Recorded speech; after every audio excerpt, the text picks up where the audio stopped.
Hello, and thank you for choosing to watch my Capstone video presentation today. In this video, I will be discussing the Robotic 3D Tetris project, which I just finished working on over this past year with Comau Robotics. This project was also sponsored by MDP. Before getting too deep into the specifics of the project, first allow me to introduce myself. My name is Joseph Berman, and I am currently a senior double majoring in computer science and data science with plans to graduate in May. I'm not sure what I'll be doing post-graduation, as I'm between pursuing a master's in artificial intelligence and starting work in consulting. Just a quick aside, this picture on the left here is actually from my Honors Go trip to the Philippines, and if you ever get the opportunity to do an Honors Go trip, I would highly recommend it. That's enough about me. Now let's move on to discussing the online 3D bin packing problem, as well as how my team went on tackling it. The overarching problem Comau tasked us with solving was developing a robotic system that is capable of identifying the dimensions of an incoming object, determining the optimal placement of said object within the bin, and finally, communicating the placement of the object to a user interface that is to be updated in real time. The diagram on this slide illustrates the robotic system which we intended to deliver to Comau. The objects would come in on some sort of conveyor belt, at which point the dimensions of said object would be determined, and these dimensions would be then communicated to the computing device. The device would then determine the optimal placement for the object and communicate this to the robot so that it can place the object within the container. The device is also connected to some sort of monitor which would update in real time to display the accurate contents of the bin. It is worth noting that the task of operating the robots was outside the scope of our problem, so we were only responsible for delivering a computing device, highlighted here in yellow, that could communicate with the cameras shown at step 1 of the process in the diagram above, to determine the object's dimensions. If we were successfully able to deliver this system, we would then allow future engineers to solve all sorts of packing problems in an automated fashion. This would allow for an increase in productivity because all sorts of packaging problems would now be fully autonomous. This would mean, for example, that Amazon would no longer need someone to pack objects into boxes for shipping. Or Meijer may no longer need someone to bag groceries because that entire process could be automated as well.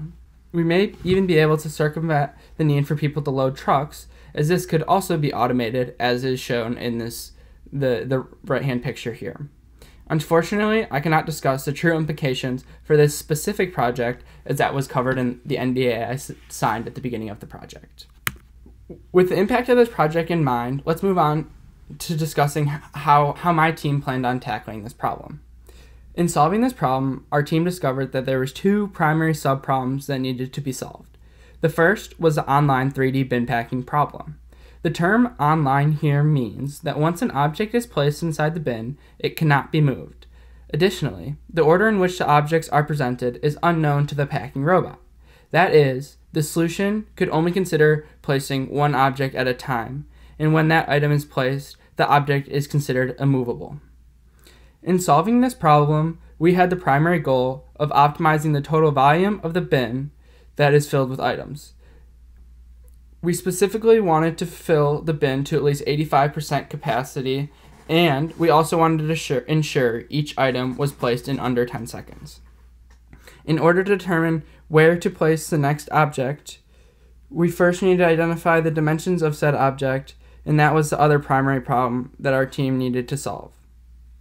In solving this facet of the problem, we were most focused on ensuring each object's computer measured dimensions are less than 2.5% different than the object's actual dimensions. In order to address both of the aforementioned problems and deliver all components of the system that Comau was interested in seeing, our team elected to split the problem into 4 primary sub-teams: the camera system, segmentation, the bin packing algorithm, and the front-end interaction. The camera system deals with the development of the hardware and software systems needed to detect the incoming objects, including generating the point cloud from the camera's depth stream, while segmentation takes this data and uses it to create a dimensioned bounding box of the object. The bin packing algorithm then uses these dimensions to calculate the ideal placement of the object within the container. While the internal systems are gathering and processing this data, the front-end systems are responsible for visualizing the data through a graphical user interface to allow for manual monitoring of the system. Now that the problem setup has been thoroughly discussed, I will transition to covering how exactly our team solved this problem. The specifics of our system, including the hardware components and/or file names, are shown in the diagram on this slide. Allow me to explain each component individually. First, we have the D435i camera, which captures an image of the incoming item. This image is then passed into the Raspberry Pi, which is represented by the term Linux space in this diagram. From there, our Raspberry Pi first runs code from the Intel RealSense SDK library to generate a point cloud of the image. This point cloud is then segmented using a segmentation algorithm from the point cloud library, which is also another open source computer vision library. This algorithm determines the dimensions of the incoming item.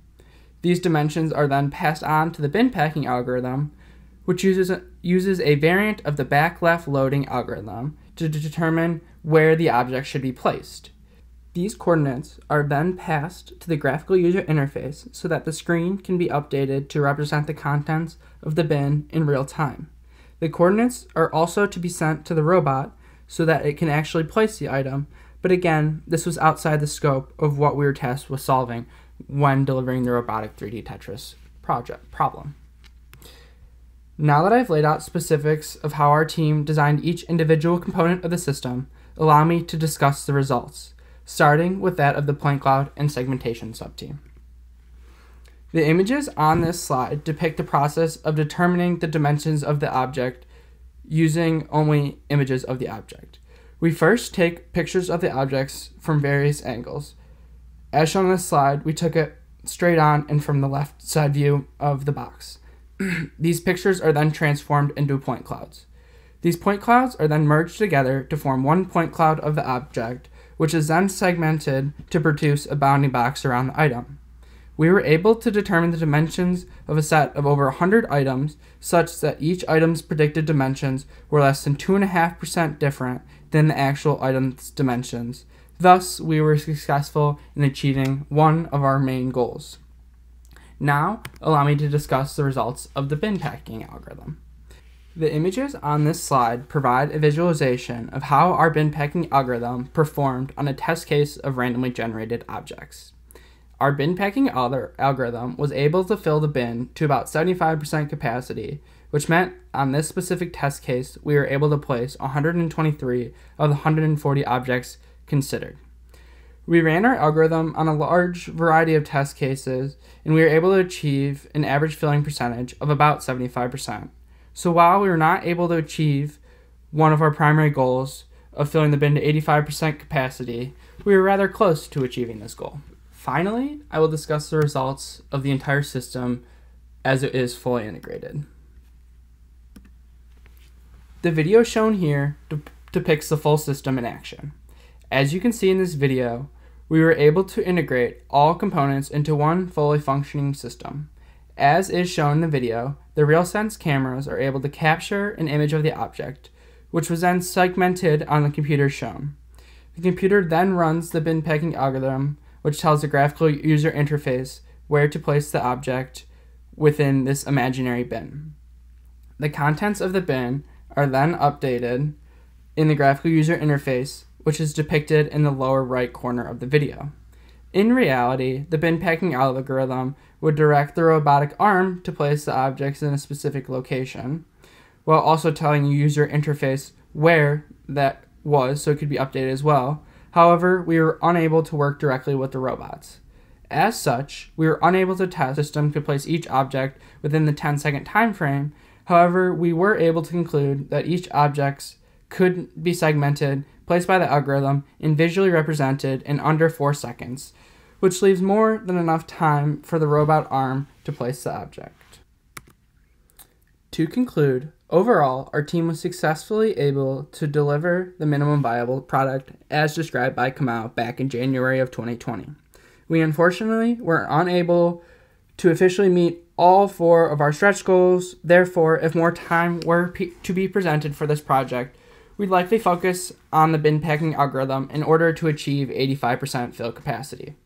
Since our project's term finished in December, we have handed all of our work off to Comau, who will continue to refine our progress in order to create a system that achieves all 4 of the stretch goals.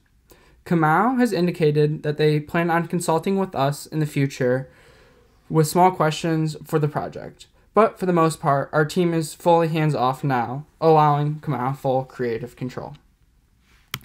Before officially concluding, I wanted to extend my deepest gratitudes to everyone that made this project possible.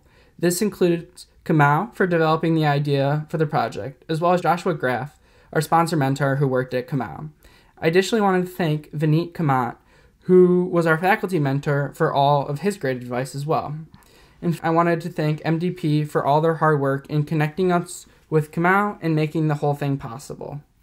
And finally, I would like to thank my 5 other teammates for all of their hard work, fun attitudes, and great company over this past year. At this time, I will answer a couple questions. And the first is, how did you get involved in this project? I personally got involved in this project by applying to the specific project through MDP. I elected to do this specific project because I found it very interesting, and it also satisfied the major design experience requirements for both computer science and data science, so it was a win-win. The next question, how did you connect with your Capstone advisor, lab, and team? In order to stay on the same page with my team, we held meetings twice a week. On Tuesdays, only the 6 team members would meet, and on Thursdays, the 6 of us would meet with our faculty mentor and corporate advisor to give him progress updates as to what we had accomplished over this past week. These were all conducted on North Campus before COVID and over Zoom after COVID. So question 3 now, what hurdles were most difficult or least anticipated? I personally felt that the largest hurdle was the bin packing algorithm, but I must admit my answer is somewhat biased, as this was my primary focus for the project. There was about a month straight when our bin packing algorithm percentage was stagnant at 35%, regardless of what we did. Clearing this hurdle proved to be the most difficult, but likely one of the most rewarding things I've done so far in my short computing career. And finally, question 4, how do you hope to use what you've learned for this project in your future career? I could go on for about an hour of all the things that this project taught me, but I want to focus on 2 main things, and that is resiliency and communication. This project taught me to be resilient because there were many weeks where it felt nearly impossible to improve the bin packing algorithm, and on top of that, there was a bunch of other coursework that I needed to be doing, yet I continued to forge on, eventually reaching a goal. The project also taught me to communicate well, as I was working with 7 other people, so clearly I needed to have great communication in order to ensure everyone was understanding the work I've accomplished, as well as how to build off of it so that our team could be successful. Again, thank you so much for watching this presentation. If you have any questions, please drop them in the comments, and I will do my best to answer them. Have a great day.